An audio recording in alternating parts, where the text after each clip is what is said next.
Good evening. I'm Dr. Ruben Rucoba, a pediatrician from PediaTrust, and your moderator for tonight's live question and answer session, Ages and Stages, Tips for Parenting Young Children. Joining me on the panel tonight are Dr. Kristina McGuire, pediatrician at Fairview Pediatrics in Grays Lake, Dr. Kristina Ward, pediatrician at Premier Pediatrics with offices in Gurnee and their newest location in Vernon Hills, and Dr. Denise Gardner, psychologist with PCPA Chicago, who sees our PediaTrust patients at the Elm Street Pediatrics location in Winnetka and sees patients from other PediaTrust sites via telemedicine. We've had many questions that have been coming in from you registrants over the past few weeks, and we'll get to as many of those as possible. You also will have the ability to send in questions live, either through the chat function for those of you on the Zoom call tonight, or through Facebook Live. And don't worry, if you missed something during the session tonight, we are recording this, and over the next few days, we'll be sending out a link to access the recording to everyone who've registered for the event tonight. The recording will also be available on our PediaTrust website. We want to respect everyone's time, so we'll try to end this promptly at 7, and let's get started. Our first question is for Dr. Ward. One parent wants to know, why does my 2-year-old say no to everything sometimes, even things she normally wants to do? So I just want to thank everybody for being here tonight. I'm excited to be here talking about my favorite age group, toddlers and preschoolers. They're very interesting, they're funny, they're inquisitive, they're innocent, and no happens to be one of their very favorite words. And it's a phase. I mean, that important phase starts around age 2, and they're starting to develop their own independence and their own thoughts. They're realizing they're not just extensions of their parents, but they're actually individuals. They're starting to test boundaries, and they learn really quickly that no is a pretty powerful word. And so you really want that phase. It's a positive thing. Toddlers seem really strong-willed, but that ends up being a really positive quality as an adult. And they hear the word no a lot. So it's a way for them to try to control their environment a little bit. So even if you're handing them something like an ice cream cone, they may be saying no as they're, reaching to grab for it. They want it, but they know how powerful that word is. So sometimes they're looking for your reaction, and sometimes it's just a way for them to sort of get a little control. I think in terms of them hearing no all the time, we're always saying no hitting, no running, no spitting, all sorts of things. And so if you can reframe that into something more positive, instead of saying no running, say use your walking feet, they may hear that word a little bit less and maybe use it a little bit less. The other thing that can help sometimes is offering choices, not an overwhelming amount of choices, but help give them some of that control back. So not, do you want to eat breakfast? Because they will definitely say no, even though they are starving, but maybe say, would you like eggs or oatmeal today? And just leave it really simple, simple like that. And then also not negotiating. So if everything you're saying comes back as a no, sort of knowing where those boundaries are and sort of sticking firm, because as soon as you start negotiating, then you're just inviting more tantrums and behavior issues kind of down the line. All good advice. Thank you, Dr. Ward. Dr. McGuire, in a similar vein, one parent asks, what to do when your child thinks no is funny, or the child continues to do something after you said to stop is a game? What do you advise? Yes, thank you, Dr. Rucoba, and I completely agree with Dr. Ward. Welcome, families. We're really glad you could join us tonight and take some time out of your busy schedule. A lot of these issues kind of come up with discipline when we're talking about kids as they're growing, and we got many questions over the last few weeks. So if you're feeling like you're struggling at times with discipline, this is a common sort of theme. Discipline, really, if we look at what the word means, it means to teach. And so I often find it helpful to think about what good teachers do.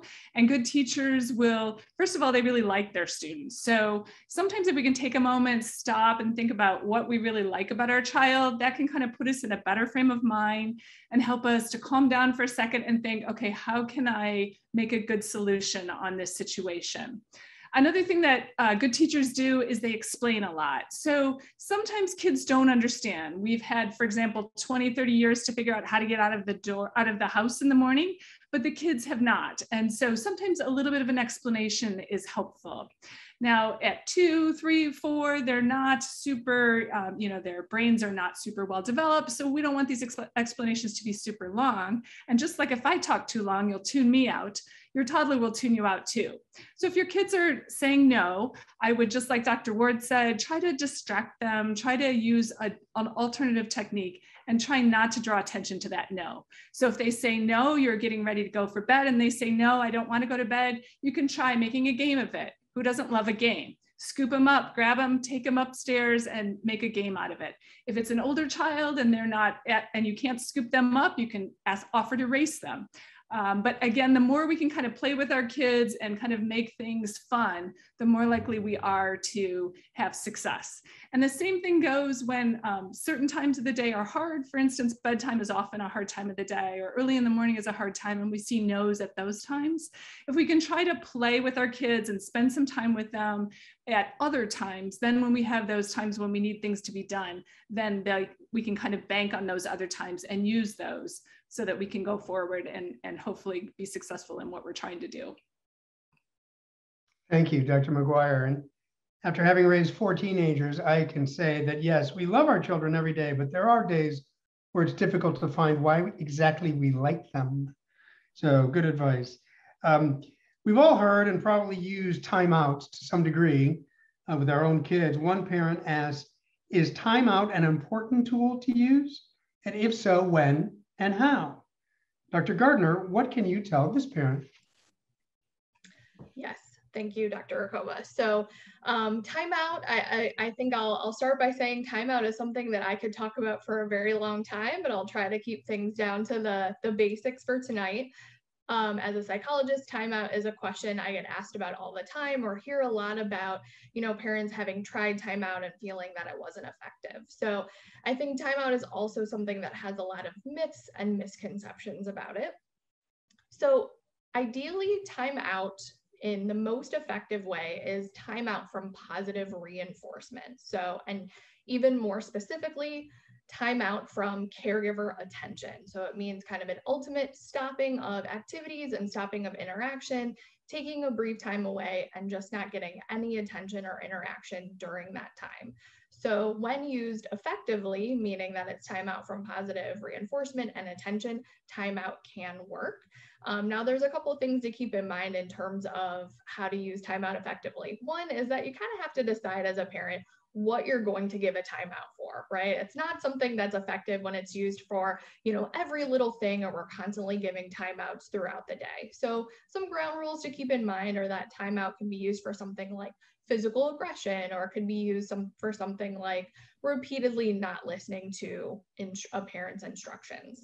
Other things to keep in mind with timeout is it should be generally brief. This is something where we might use the rule of having a timeout that's 1 minute for every year of the child's age, so that they do take that time away from positive reinforcement, but it's not something that gets really drawn out or lengthy. And then, as I said, with the goal of timeout being timeout from positive reinforcement and attention, this should be a time where you're not interacting with your child, not speaking to them, things like that. They may do a lot of things to get your attention, ask how many more minutes there are, or, pretend like they're getting out of their timeout chair. But this is a time where we really want to minimize that attention in order for that time away to be most effective. So as I said, I could go on and on about timeout, but those are some things to keep in mind. Thank you. So those of us who deal with this age group every day know that this next topic is something that is very important to a lot of parents, and that is picky eating. Dr. Ward, from a pediatrician's perspective, let's start with a very basic question. One parent wants to know, How worried should I be if my child is a picky eater? So we talk about picky eating in the office often, many times a day. It comes up at many well checks. And the bottom line is, I think as parents, for the most part, we are very worried and we really don't need to be. Most kids go through picky eating phase at one point or another, whether they're toddlers or preschoolers or teenagers. The age between 2 to 4, our toddlers are often notorious picky eaters. And that really may be developmental. There's some theories that they're trying to protect themselves because they crawl around on the floor and pick things up. And so everything should look kind of disgusting or, a little bit questionable so that they're actually, keeping themselves safe. It typically does not affect growth. That's the biggest concern, I think, from parents, is that my child is not going to grow because they're not eating very well.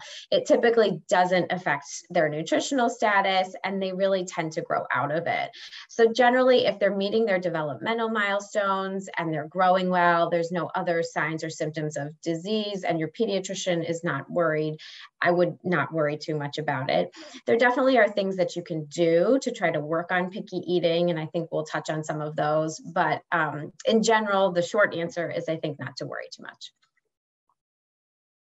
Thank you. Good to know.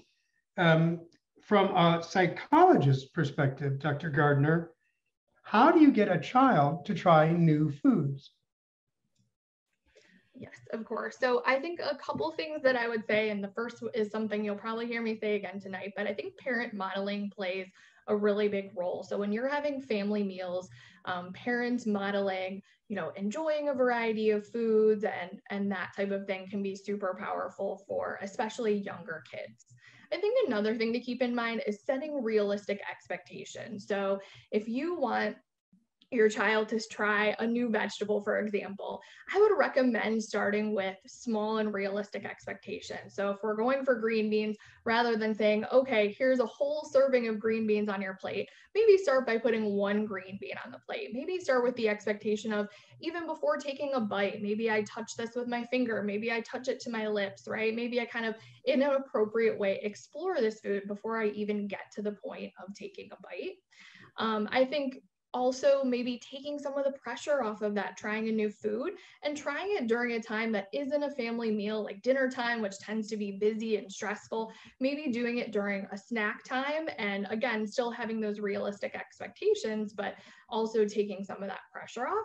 And then I think another thing it helps is pairing a preferred food with a non-preferred food, right? So if you want them to try a green bean, also have on the same plate some mac and cheese or a chicken nugget or something like that. So they know they can kind of follow that bite of a new food or a food they're just not sure if they like with another food as that they do like.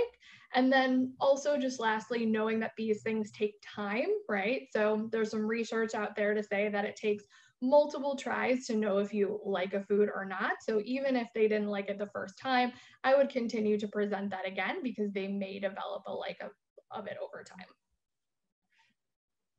Thank you, very helpful. This next question isn't about food, but about something else that toddlers put in their mouth, pacifiers. One parent asks, how should I approach weaning my toddler off the pacifier? And is there an age they should cease using a pacifier by? Dr. McGuire, this question's for you. So this is a great question. When I get this question, usually my first question to families is, who wants you to stop? Sometimes it's not the parent who wants the child to stop using the pacifier. Sometimes the bigger concern is from a grandmother or Uncle Jim who thinks that your child is too old to be using the pacifier. So so when we look at that, you can feel free, if you're not ready as a parent to work on that right now, you can let them know, we're not working on that right now with Jimmy, or Kelly's not ready to work on that right now. And feel free to kind of, express how you're feeling and that where you guys are at as a family, because ultimately you guys are in charge of your family. And while we're happy to receive advice from other people and sometimes not so happy, we ultimately have to make the decision on, is this good for our family? So if it's not time, let them know. The short answer in terms of is that around age 2 years to 4 years, we start to see some influence on teeth potentially, because underneath the baby teeth are the permanent teeth growing. And so dentists do talk about starting to think about, getting rid of that pacifier if you haven't already by somewhere in the range of age 2 to 4. So if it's your spouse who's asking you about getting rid of it, it's probably a good time to have one of those conversations with your spouse about when is a good time and stuff like that. We have lots of these conversations, hopefully as parents and spouses or whoever is our primary caretakers, trying to kind of reach our goals. Goals as a family are really important, whether they're goals with eating, like we've talked about, goals with discipline, or in this case, goals with getting rid of the pacifier. The more you can have conversation with your fellow caretakers, the better things will go. Thank you.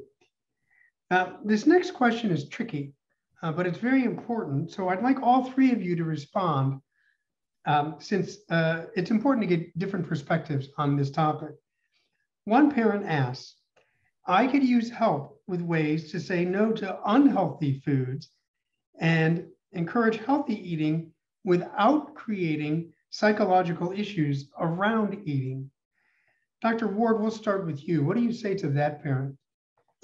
Yeah, so it's a tricky topic. And I think a lot of it comes down to how we talk about food generally. So we all tend to, even I do in the office, talk about healthy food or unhealthy food, foods that are good for you or foods that are bad for you. And the truth is all foods are good. Ice cream tastes delicious. It has calcium. It's a fun activity to do together as a family.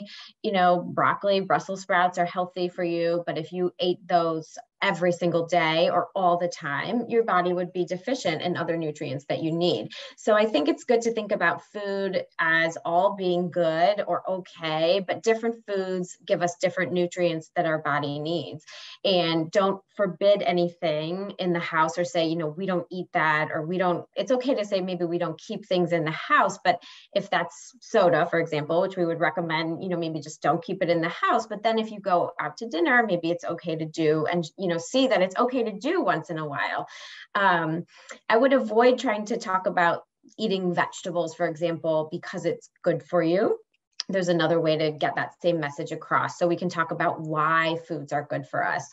If you do that negative, like because it's good for you, they may associate vegetables with that sort of negative connotation. So you can say carrots are orange and orange foods help us see better, or eggs and peanut butter are protein and that helps your muscles be like superhero muscles, or helps you have muscles or energy to play basketball. I would encourage people to try really hard, and it is hard. I'm guilty of it myself for sure, but using food as a reward for good behavior, things like potty training or, something like that. So that connects the eating, that positive emotion with the unhealthy food, which can lead to, some issues down the line, and modeling how we talk about our own food habits. So kids are always listening. If we're talking about calories or fat or our own diets or, different foods that we just can't eat, they're going to pick up on that. So really watching how you talk about, your own food and your own body. And then I think getting kids involved in the kitchen is a great idea, even your toddlers. So they can help cook in a safe way. They can help with meal prep. Toddlers love to garden, and a tomato tastes better right from the plant than it does on their plate. So, getting them outside, planting something, and then watching it grow and picking it is a good way to show them where their food comes from and kind of encourage those healthier behaviors. That's great advice. Thank you. Dr. Gardner? Yeah, I would echo a lot of what Dr. Ward already said, in terms of focusing on the things that food does for us, in terms of helping us have a lot of energy to run around and play and giving us strong muscles and strong bones, rather than, I guess, to add to that, avoid connecting healthy eating to weight, to talk about more about how food provides us nutrients and things that it does for us. Also, I would just echo and not add on to in any way, but say the idea of not having these kind of forbidden foods or things that kids can never have or never eat, which is likely to draw them more to eating those foods. And I think the last thing is just related to kind of kids learning how to feel natural signals for fullness. So rather than having them clean their plate or eat everything on their plate, have them be listening to their body as they're eating and kind of know when they're naturally full and then be able to be done with a meal. Thank you. Dr. McGuire. Yes, I agree with what both Dr. Kristina and Dr. Denise said. I think these are great ideas. You know, as a parent of a toddler or even a school-aged child, we're kind of in a great position where we really still have quite a lot of control over what comes into the house. So when we go to the grocery store, if we try to buy more things that are healthy, then that can be helpful in terms of making healthy choices at home and stuff like that. So if the kids open up the cupboard and they can see carrots are there to eat, and there's also cucumbers there available and apples to eat, then that's what they're going to choose. On the other hand, if they open up the cupboard and they find that there's potato chips there, then that's kind of the thing that they're going to choose. So the more we can try to avoid foods that aren't as healthy coming into the house, I think that's really helpful. And then try to make meal times fun. They should be enjoyable, fun. It's not all about the food. It's as much about the whole experience. What happened today? What are we going to do tomorrow? What things did we learn? That sort of thing, to kind of keep the focus on our children as whole selves. Great. And I would just reiterate, you know, one of the things that everybody's touched on here, a couple of points. One, all things in moderation. You know, there's no reason to say, aside from those religious regulations on food, which I can understand, but there's no reason to otherwise say, no, there's no candy in the house ever, right? All things in moderation. And the minute you tell some child that this food or that food is verboten and is the forbidden fruit, it's going to drive them to eat that excessively when they get the chance at somebody else's house or at a party or something like that. So you just got to be very careful. Again, all things in moderation. And as the parent of some, you know, I have 4 daughters, 3 of whom were extremely picky when they were young. Now they're all young adults, college age and older than college age. And you got to take the long view. They do grow out of it. Trust me. It may take a while, but they do grow out of it. All right. So related to eating, though not quite about the food itself, one parent asked, what are your tips for how to teach table manners? And she says that her child is age 5 years old. So Dr. Gardner, how do you teach table manners to a kindergartner? For sure. So I said I was going to probably mention this a couple times today, and I will say again. So 2 things. Again, one, parent modeling goes a long way, right? If there are certain things you expect of your child at the table, I would start by modeling those behaviors for them.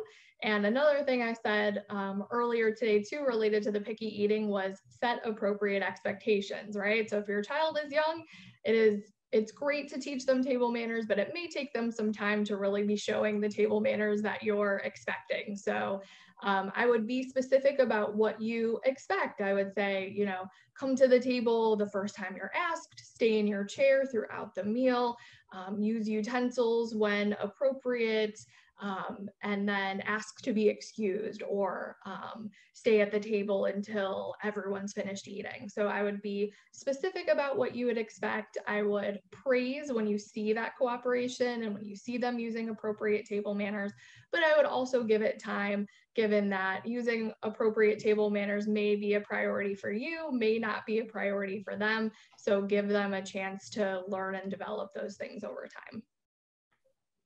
Thanks. Dr. Ward, this next question is for you. My 5-year-old gets so worked up during tantrums, she doesn't listen to me and instinctively says no to the breathing exercises I try. What else can I do? That's a great question. And once kids are kind of in that really worked up fight or flight, mode, it can be really, really difficult for them to calm down. So in medicine, when we're practicing running codes, there's a phrase like, take your own pulse first. Before you get to your patient, kind of check in with yourself, make sure that you're staying nice and calm. And so I think as parents, that's really the first thing to do, is make sure that you're staying calm yourself. And then you can, attend to your child. And this is a great way to have them calm down, is like a safe space to be calm. So I like the idea of a calming corner. If you go online and look up that idea, there's all these really elaborate things that you can do, but it does not have to be complicated. So it really could be a space in the house where you have a pillow or a comfy chair, or just a safe space that they know they can go to calm down. It's helpful, I think, to have ways to calm down sort of visualized for a child. So whether it's on laminated cards or a little poster, because once they're really worked up, sometimes it can be hard to remember some of those strategies that they can use. And breathing exercises may not work for everybody. So, some examples would be counting. Breathing is fine, stretching, read a book, color, fidget toys. I use bubble wrap for my own kids just to pop that like repetitive sort of, the noise.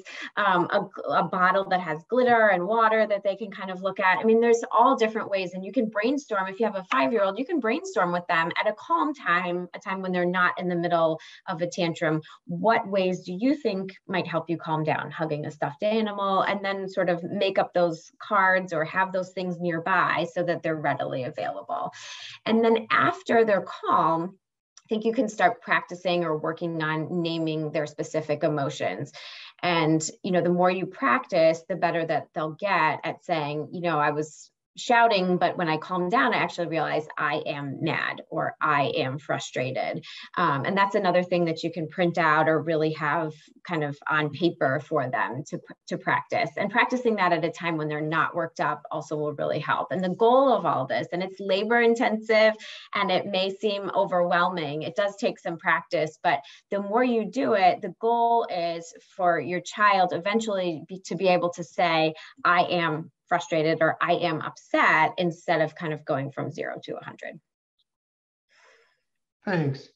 So we've got a couple of questions coming in on the live chat box, and I have a couple of follow-ups about pacifier use. One for Kristina, and the first one is going to actually go to Dr. Ward, and that is a question from a parent, thumb sucking, so related to pacifiers, but slightly different.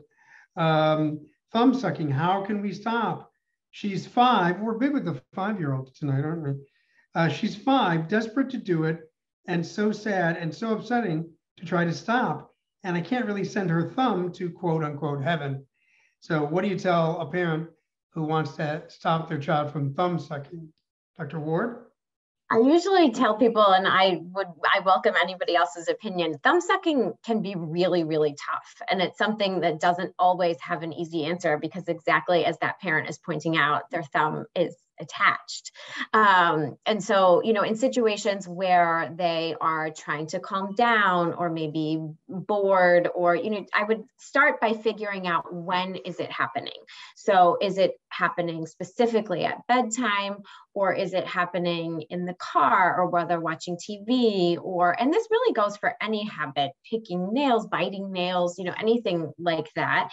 And if you can figure out when it's happening, then sometimes you can keep their hands busy doing something else. Bedtime is really tough because by the time you're not in there usually when they're falling asleep, if they're 5. But if you can keep their hands busy with, fidget toys or a squish ball or stress ball that they can use, that can be really helpful. trying to get them some sort of attachment object, so some stuffed animal or something that they can hug. I've had patients who have used blankets with those little tags on them, so something sensory that they can do instead of the thumb. But I've found it to be difficult. Usually they do outgrow it eventually. You know, it's not something that persists long term, but I think it's a tough one. It is hard. Personally, after doing this for a long, long time, I found that almost nothing helps. The only thing that seems to do the trick is peer pressure. So when the kid goes to school and is sucking his thumb, gets made fun of, that's the one thing that'll get him to stop doing it, at least when other kids are around. Doesn't mean he won't do it at bedtime or at night or in the house, but it's the one thing that seems to be foolproof. But you know, there's a cost with that. Dr. McGuire, another parent had asked a follow-up. Well, there's actually a couple of comments. One was a comment from a parent talking about pacifier use, and the comment was, we didn't address how to get rid of the pacifier precisely. Poking a hole, gradually enlarging it to make the sucking less satisfying for the child was the advice from our dentist, and it worked very well for us. So there you go. A nice tip from a parent. But another parent asked a follow-up on the pacifier topic. When we decide we're ready to move on from pacifiers as a family, what is the best way to approach it? For example, is only babies use it? You're a big girl, the right messaging? Do it cold turkey, let them cry it out, something else? What do you have to say to that parent? So I think similar to what Dr. Kristin was talking about with the thumb, when is it happening? Find out when it's happening. And typically it's happening at those times when kids are either stressed or tired. So we typically see it if something, you know, stressful has happened to them, or if they're getting ready to go to bed for either a nap or for bedtime and stuff like that. And so these are kind of times when the kids are babies, they need to suck. And so we, you know, at that point, that's kind of part of them. And then as they get older, then we want to try to convert it into something that is a little bit more acceptable. So just as Dr. Kristin suggested, like an alternative toy can be helpful. I like what the dentist suggested. I haven't heard that one before, but that's an excellent idea to put a hole in it, as long as you do it in a safe manner, and little pieces of plastic or are going to come off of the pacifier. In terms of how to do it and stuff like that, it's a little bit of a feeling for how your family feels. So is your family feel more comfortable with just kind of doing it cold turkey? Some families that works great. For one thing, it tends to be quicker. And so some families prefer to do it that way. It is definitely can be unpleasant for the couple of days. Now, what usually happens is the kids usually at some point decide that they don't want it for exactly the reason that Dr. Ruben said, that at some point there's just too much pressure that the kids kind of realize that they're too old for it. And so if we're patient and there's not too much attention from our family, immediate family, or like relatives and stuff like that, often eventually they will give it up. Sometimes it's not quite as soon as we'd like, but we usually don't see kids going to college with a pacifier or with their thumb. So sometimes we just have to be patient, give them an alternative thing, talk to them just like we would do about other things. What do you think might be effective? And then patience. So patience is a huge thing in parenting, and just trying to wait and notice the times when they're not using it. Notice the times, oh, you know, we forgot. And sometimes people have forgotten things and they've noticed that, oh, well, we forgot it. And, you know, it's a hard weekend, but then it's gone. So I think it's really looking at your family. What do you feel most comfortable with? If you're the kind of family that doesn't feel comfortable with cold turkey, then that's not going to work for you. So maybe you're going to first eliminate it from nap time and then later eliminate it from bedtime if it's a pacifier. Good idea. All right. And another follow-up to a question about picky eating. And this one's going to go for Dr. Gardner. One parent on the chat tonight wants to know, I love this question. Is it okay to bribe a child to eat? So my 17-month-old loves veggies, which is great, right? We all wish we had that problem. My 17-month-old loves veggies and needs to be bribed. Please eat something else, then I will give you bell peppers or whatever the food it is that he likes to eat. What do you say to that parent, Dr. Gardner? Yeah, so let's talk about what a bribe is versus what an incentive is. From this psychologist perspective, a bribe means that we're in negotiation mode as a parent, right? We're desperately wanting our child to do something, or eat, in this case, eat more of one thing versus, another thing. So bribing means, you're in negotiation mode, and as a parent, you've kind of lost control of the situation. Now, using an incentive to get something to happen is a different story, right? An incentive is an agreed upon sort of plan and something that you've decided ahead of time to help encourage a child to do something you want them to do, right? So I would kind of go back to an example I gave earlier of when you have maybe some preferred food on the plate, something your child would just eat a bunch of, and then maybe a non-preferred food or just another food, one or two foods that you also want them to be eating during that dinner. So what I would recommend is that you sort of just have a plan ahead of time that they have these foods on their plate, maybe it's even a divided plate, and you kind of have them use kind of a first then approach, right? Okay, first take a bite of this preferred food that you really love, and then you'll take a bite of this food, and then you'll take a bite of this food. And once you've taken a bite each of the other foods, then you go back to eating another bite of the food you really love, right? So rather than thinking of it as a bribe, I might have a plan ahead of time for how you're going to encourage or incentivize, and use sort of that first then language and approach to get them to eat all the different foods on their plate. Thanks. That's a great technique.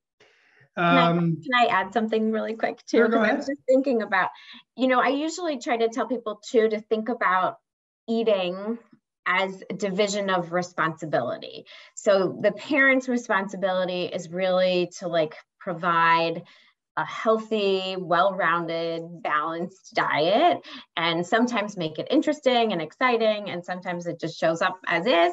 And it's really the child's responsibility to decide when they're going to eat and what goes into their mouth. And especially with vegetables, if it's vegetables, I would say there are definitely times where you may be sort of encouraging other things, but if they like to eat their vegetables, let them eat. The other food is there. It's important that it still shows up on their plate, but I usually try to tell people, especially at the dinner table, not to make a whole lot of comments about what they're eating or how much they're eating, or try another bite of this, or how about eating this, because it usually will turn kids in the opposite direction. So you may get more, it depends on the child, but you may get more of a response where they actually eat something if you just sort of put it there and then have a nice dinner, talk about your day, even with your toddler, and then just let it go. Go ahead. Oh, I just was going to say, I agree that I think, you have to look at over a course of a couple of days. Kids will usually eat what they need over a couple of days. It may not be at a given meal that they eat all 4 foods, but over the course of a day, 2 days, 3 days, typically they'll get all the food groups in if they're provided for them.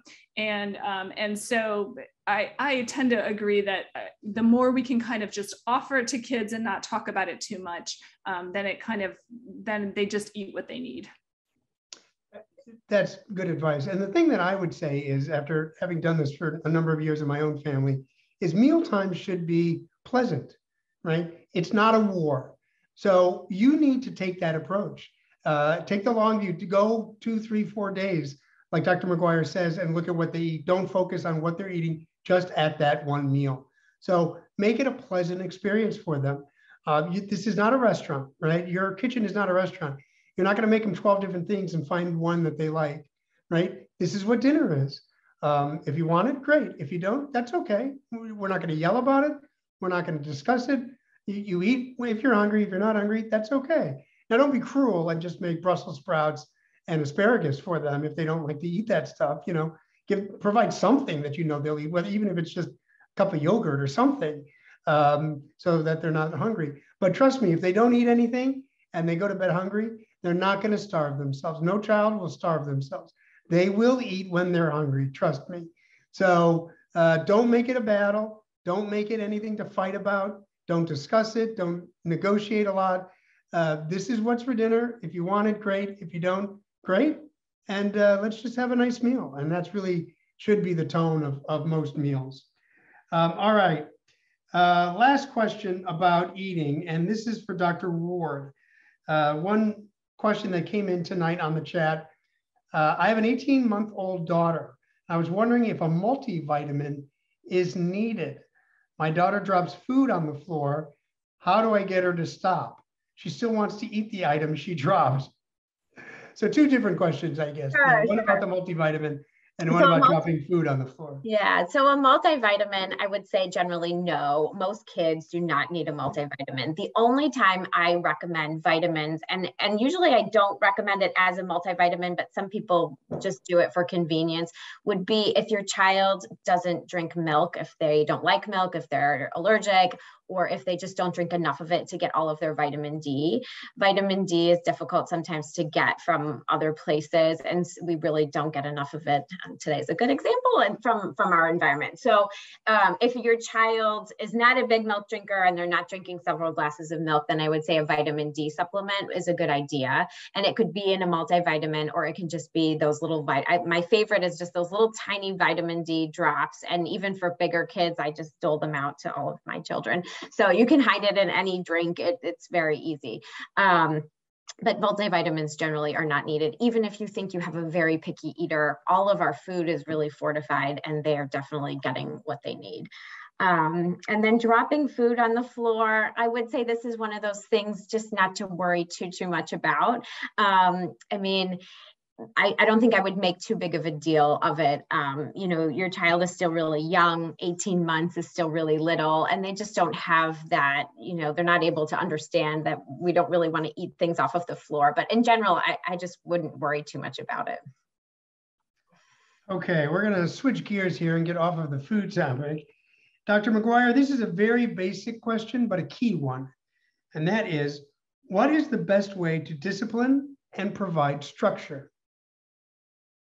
So this is a great question, and a lot of what we do comes back to this. We've kind of already talked about a lot of good techniques. Try to keep it positive, try to explain, set the rules with the primary caretakers in your household. And then I think two other ones that are really important are consistency and avoiding power struggles. So if you think about your day when you go to elementary school, you start school at the same time every day. You typically have recess at the same time. You eat at the same time. And art is always on Monday. So if you can try to do your house kind of similarly, okay, we always get ready for school at 7 o'clock. That's the time we get up, and then we have breakfast after we brush our teeth, and just kind of have a routine that works for your household. Then kids know what to expect. You can, even with young kids, you can draw pictures so that they know what comes next. So even if they can't tell time, that this is what's coming next on our chart. And it can help in terms of setting expectations for kids so that they know what's coming. The other thing is to avoid power struggles. So like if we have somebody throwing something, the more we say, don't throw that, then they throw it again. And then if we say, don't do this, then they do it again. So if we can really try to avoid power struggles, that's going to help us a lot too. Try to ignore, distract, all of those things are helpful things. One great thing about kids, especially young kids, is that they're really in the moment. So they don't want to move on to whatever it is we've decided that they need to do. So by giving them a warning, then they can kind of finish up what they're doing and then move on. By having a schedule, they can kind of know what to expect and move on. Thank you. Here's another topic that gets a lot of attention at this age group. And this question is going to be directed for Dr. Ward. When is the right time to begin potty training? And what if there's a resistance to learn? Yes, potty training is a very popular topic at this age, and it can seem kind of overwhelming if you're doing it for the first time. But I would just reassure any parent who's working through it or thinking about potty training, like eventually it will happen. So I like to think of potty training more like a developmental milestone. All kids will get there eventually. Some potty train early, some potty train later, and there really are no prizes for getting there sooner, other than maybe like a few less packs of diapers. But most kids are ready to potty train sometime between the age of 2 and 3. There are kids who will potty train a little bit sooner. There definitely are lots of kids who will potty train later. And there's really, you know, there's a couple signs you can look for to tell when kids are ready. So if they're starting to stay dry for longer stretches during the day where they're not constantly wet, that's helpful. If they can tell you about their own bodily functions, so they'll tell you, I'm wet, or, you know, I need to be changed. They're asking to be changed. It's bothering them, or they are going to their specific place where they're going to the bathroom all the time. So it's some sense that they know what's coming, or that they recognize that sensation. And you have to have some basic ability to pull down pants, pull up pants, you know, start to work on getting themselves dressed and undressed.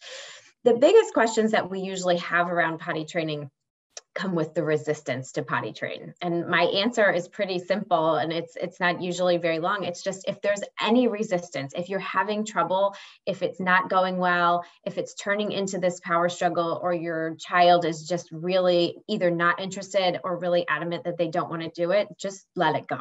Drop it for a while. Don't say anything about it. Not like, well, would you like to go on the potty today? If you're going to take a break, take a real break, and then come back to it. Even if it's a week later, most of the time I would say weeks later, you know, give it a month or two and then try again. Because it's just, it doesn't go well if they're not interested and if they're not really ready to do it. You know, I would reiterate, that is very, very important. This is one area of your child's life that he or she has absolute, total, complete control. So if he or she is not ready, it's not going to go well for you or them. Mm-hmm. So I know it's a big deal on the playground. My kid's potty trained. How come yours isn't? Or what? How old was yours when he got potty trained? You know, that kind of thing. It's not on my resume, and I doubt it's on yours. We all get there. We're all going to get there. It's not a big deal. Who cares how old you were when you did it? You're going to get there. So if your kid's not ready, don't push them. It's just going to be one more thing to fight about. All right. I would just had one more thing to add, because I was thinking about it. The other thing is, it has to be the right time sort of all around. So people will ask, well, I'm having a baby in a month. Should I work on potty training now so that I don't have to do it when I have a newborn? Wrong time. Like, wait until well after the sibling comes. Same thing. My own 2-year-old is definitely ready to potty train, and my babysitter's house is under construction. Not a good time. So it also has to be a good time sort of for everybody involved. Speaking of which, that gets to a question that came in earlier tonight on the chat. And this one's going to go for Dr. McGuire. We need to potty train him before he goes to preschool. So is it better to potty train him first and then wean him off the bottle, or wean him off the bottle first, then do the potty training? What do you say, Dr. McGuire? So we've started to kind of probably already answer this question. You know, I think look at your family and see what is kind of most important. If you need to have potty training done for preschool, unfortunately, sometimes preschools and daycares start to require it at a certain age. So then that might be more of a priority. And then you might have to make it a priority in your own schedule. So you might have to block off 3, 4, 5 days out of your schedule where you can let your child go naked in your house so that you can notice when they're ready to go potty. If your child seems like they're more interested in one thing or the other, or it seems like it's less of interest, like if they've shown some of those signs that Dr. Kristina was just talking about, where they seem like they're starting to be interested in potty training, then that might be a good first choice. On the other hand, if they don't seem like they're ready at all, then the bottle is going to be a better first choice. And I like how you're asking that question in the first place. So we don't want to do both those things at the same time. We don't want to make a lot of changes at once. Our kids they just have trouble if we do a lot of different things at one time. Good advice. All right, let's talk a little bit about some worrisome behaviors. Dr. Gardner, one parent asked, how do you deal with behavioral issues like pushing? So how do you address physical aggression, Dr. Gardner? Absolutely. So I think this would go back to what I touched on earlier with timeout. So I would say in general, my advice would be to address any physical aggression towards others with timeout. Clearly physical aggression is something that happens at a time where a child is, dysregulated, and they may be using that physical aggression to kind of show inappropriately how they're feeling. So that seems like a time to stop activity, stop interactions, and have them take those, like we said, 3 or 5 minutes, away from attention. So I would recommend using timeout to address physical aggression. I think one thing to keep in mind with timeout then is that we want to make sure the child is then ready to rejoin the activity or kind of rejoin what was already in progress. So if the timer has gone off and it's the end of the timeout, I usually recommend kind of just assessing, you know, are you ready to go back and, you know, play with your brother, or are you ready to go back and do whatever you were doing before? Because if the child is still feeling pretty dysregulated, or they're showing you that they're dysregulated, having them rejoin the activity immediately may lead to additional physical aggression or additional kind of inappropriate ways of showing emotion. And then you may be right back in that cycle. So just to add to what I said before about using timeout as the discipline strategy, I would just sort of reassess with them verbally, you know, if they're old enough to, or otherwise just kind of use your observation. Are they ready to rejoin the activity? Or if doing so immediately would lead to further aggression, do they need another minute to just kind of sit there and compose themselves? Thank you. All right, next question. We generally encourage children to use their imagination and play, but one parent worries, is it possible for a 2-year-old to have too much strength and preference for make-believe and storytelling? Dr. McGuire, what do you say to that parent? So the short answer is really no. Kids start to develop imagination sometime between the ages of 2 and 3. With pretend play, they might use objects and pretend they're dolls. They might use them, pretend they're going to the store, or that they're talking with people that they've met before. And these are really important to help develop their imagination. These skills will later help them explore new ideas, talk with other people, practice conversations, and problem solve. And all these are really important. Some of the kids with great imaginations may grow up to be writers, actors, or gifted speakers. So we really want to encourage time for the kids to do imaginary play. And that's one important thing, is that we don't want to have a lot of electronics in kids at this young age, so that they can have time for things like imaginary play. The only exceptions might be if you have other developmental concerns about your child, if your child's imagination is causing them to be violent, or if their imaginary friends never leave, or if you have like really close relatives with serious mental illness, then you might want to just kind of run it by your pediatrician or provider and just kind of check in. But in general, in a 2-year-old, they have active imaginations, and we really want to encourage that. And similarly, kids will sometimes lie at this age, often lie either inadvertently, or if they're questioned about something where they have done something wrong, they will often lie to get out of any sort of punishment. So we want to not put them in a situation that will kind of set them up for lying. If you know that they hit their brother, don't say, "Did you hit your brother?" Because you know that they hit their brother, and to ask them that is going to then set them up to potentially lie to try to avoid any sort of timeout or punishment or whatever we've decided would be appropriate. And I like what Dr. Denise was saying about timeouts being good things when our kids have physical aggression. I think timeouts are, those are a good place to use them. We don't want to use them all the time, but those are great things to help our kids kind of regain themselves. They don't like to feel out of control. And so a timeout is a positive thing to help them, just make them feel better. Thank you.